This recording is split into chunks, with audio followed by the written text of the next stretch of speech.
Welcome to Horizonte, a show that takes a look at current issues through a Hispanic lens. I'm your host, Catherine Anaya. Former state lawmaker Lorenzo Sierra is out with a beautifully raw, heart-wrenching memoir that details his harrowing battle with COVID-19 that nearly killed him.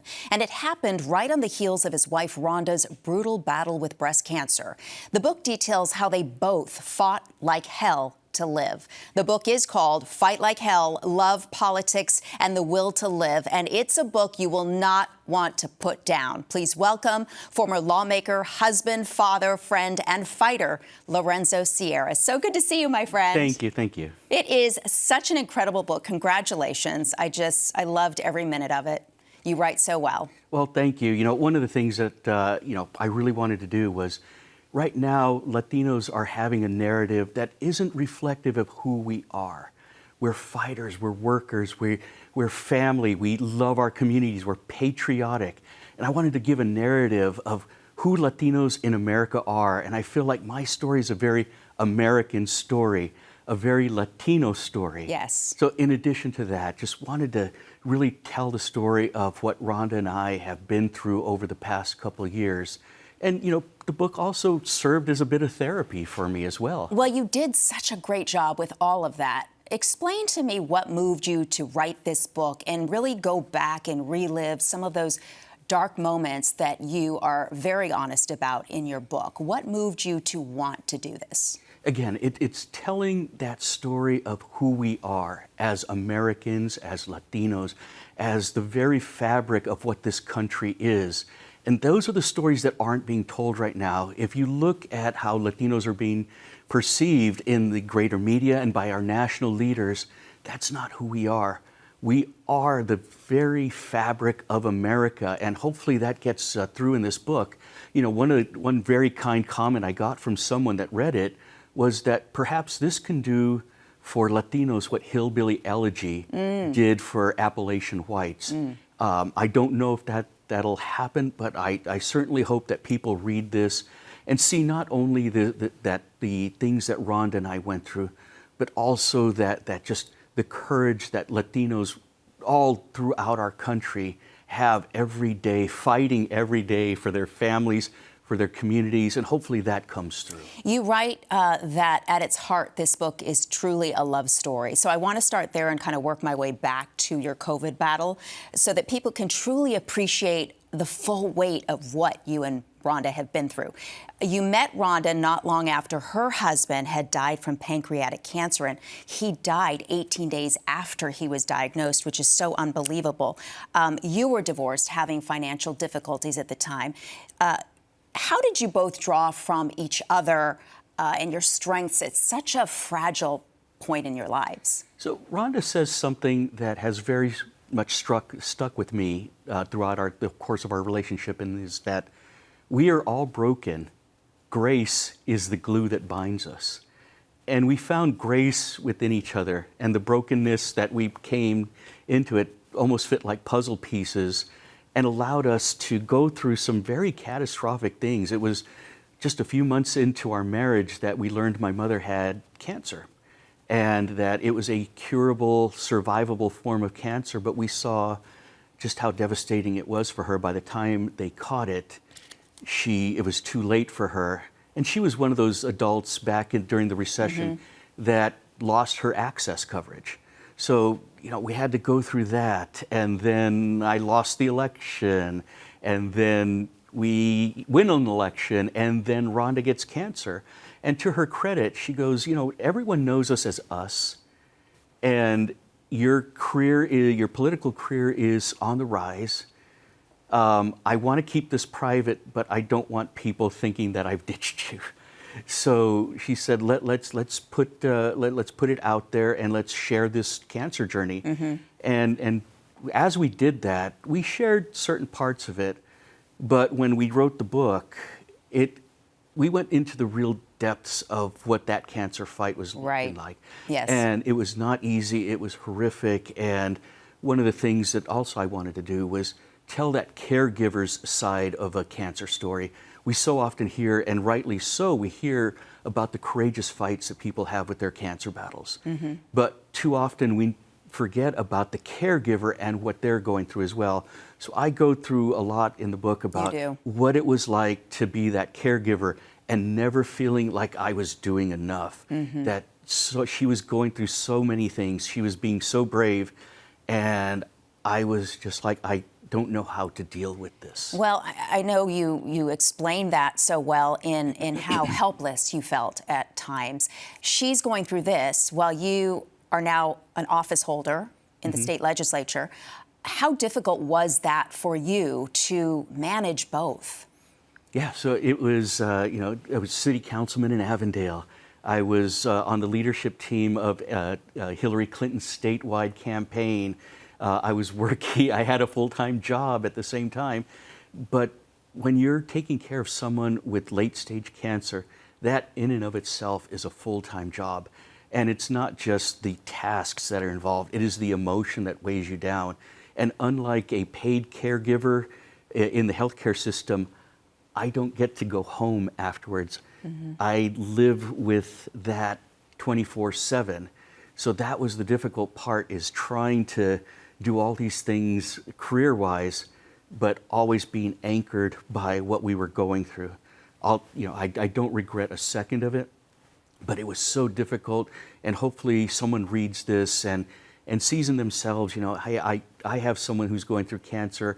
I thought I was being selfish, but this is just the way it is that, we go through these sorts of things and we do the best we can, but it never feels like it's enough. Well, Rhonda was diagnosed with stage 3B breast cancer. She had her left breast removed, some lymph nodes, 8 rounds of chemotherapy, and 28 rounds of radiation. It's just so incredible what she went through.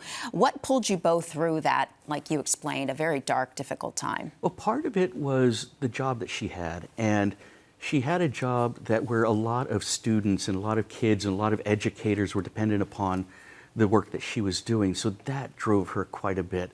And quite frankly, Rhonda has been through so many things in her life. I don't know if she knows the word quit. And it was just, how do we take that next step? How do we get to the next day? And so I was just so taken with how strong she was throughout all of this. But it's one of those things where when you're going through it, you really don't realize it until you look back at it, that was way more difficult than we ever could have imagined. And then writing it when I'm going through her health records, we're going through all of the medical records that she had. We were going through all the Facebook posts. I go, I remember that now, and it was just using all of that to capture the essence of the book and put those into something that was going to make a great story, and hopefully we did. You did indeed. Let's jump to 2020. Rhonda is now recovering. You're still in office, and then COVID hits. She had a compromised immune system, so you both took extreme precautions, wearing gloves, double masking, staying in. By fall, you're in D.C. When you come down with COVID, you can barely breathe. You're hospitalized on a ventilator. You ask the folks in the hospital if you're going to live and what were your chances, and they don't say anything.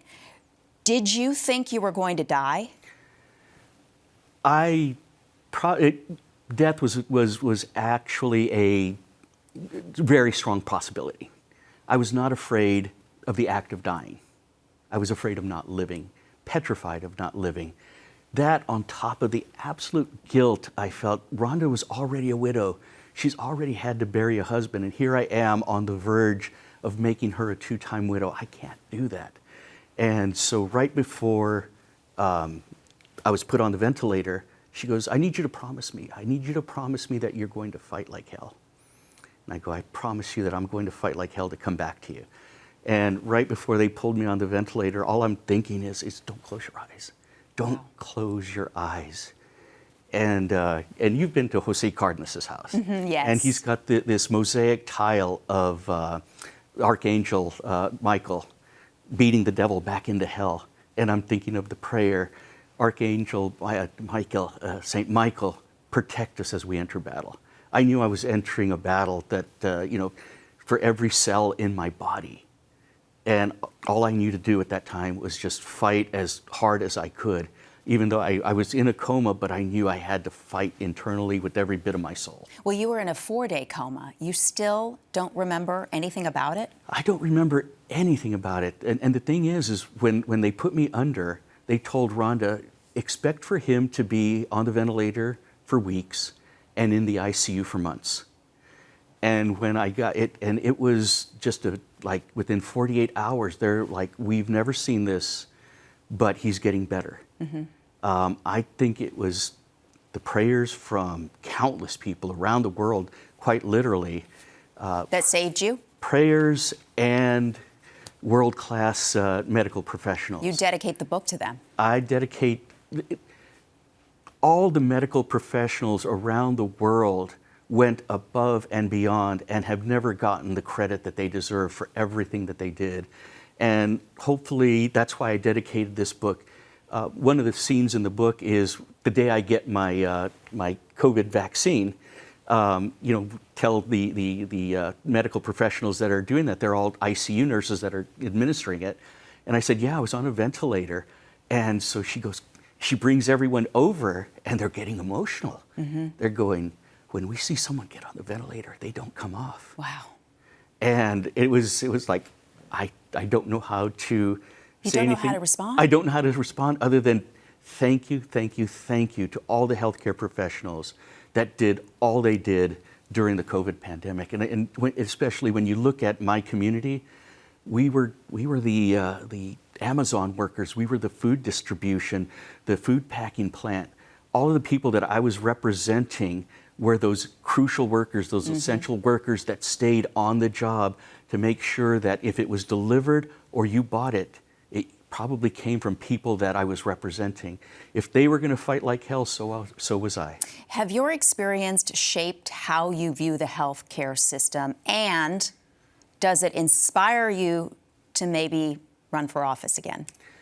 You know, I have a wonderful, wonderful job at Cigna Healthcare where I'm helping to bring healthcare into the public sector, and it's a great job.